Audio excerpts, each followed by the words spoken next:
2025 সালের মাধ্যমিক ও নিম্ন মাধ্যমিক স্তরের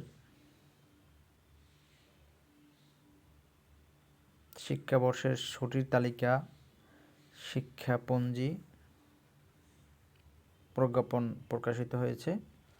অর্থাৎ 2025 সালে মাধ্যমিক স্তরে কতদিন ক্লাস হবে,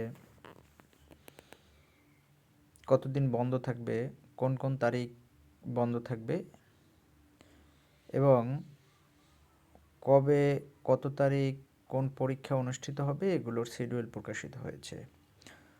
বলতে গেলে বলা যায় 2025 সালের একাডেমিক ক্যালেন্ডার মাধ্যমিক ও নিম্ন মাধ্যমিক শ্রেণীর জন্য।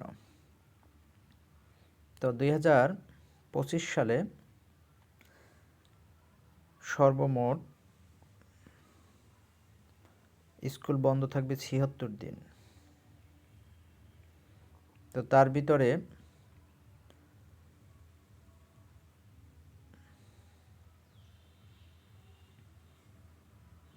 পরীক্ষার তারিখ দেওয়া হয়েছে। অর্ধবার্ষিক বা প্রাক নির্বাচনী পরীক্ষা হবে 24শে জুন মঙ্গলবার থেকে 10ই জুলাই। অর্থাৎ অর্ধবার্ষিক পরীক্ষা জুন মাসে শুরু হবে এবং 12 দিন চলবে এবং ফলাফল প্রকাশিত হবে 27শে জুলাই। পূর্ণাঙ্গ একাডেমিক ক্যালেন্ডার এটা। আর নির্বাচনী পরীক্ষা অর্থাৎ যারা এসএসসি পরীক্ষা দিবেন তাদের জন্য, যারা 2026 সালে এসএসসি পরীক্ষা দেবে তাদের নির্বাচনী পরীক্ষা হবে 16ই অক্টোবর শুরু হবে এবং 3 নভেম্বর শেষ হবে। 12 দিন পরীক্ষা চলবে এবং 10 নভেম্বর সোমবার ফল প্রকাশ করতে হবে। আর বার্ষিক পরীক্ষা হবে 20 নভেম্বর বৃহস্পতিবার থেকে 7 ডিসেম্বর রবিবার পর্যন্ত 12 দিন চলবে। 30শে ডিসেম্বর রেজাল্ট প্রকাশিত হবে।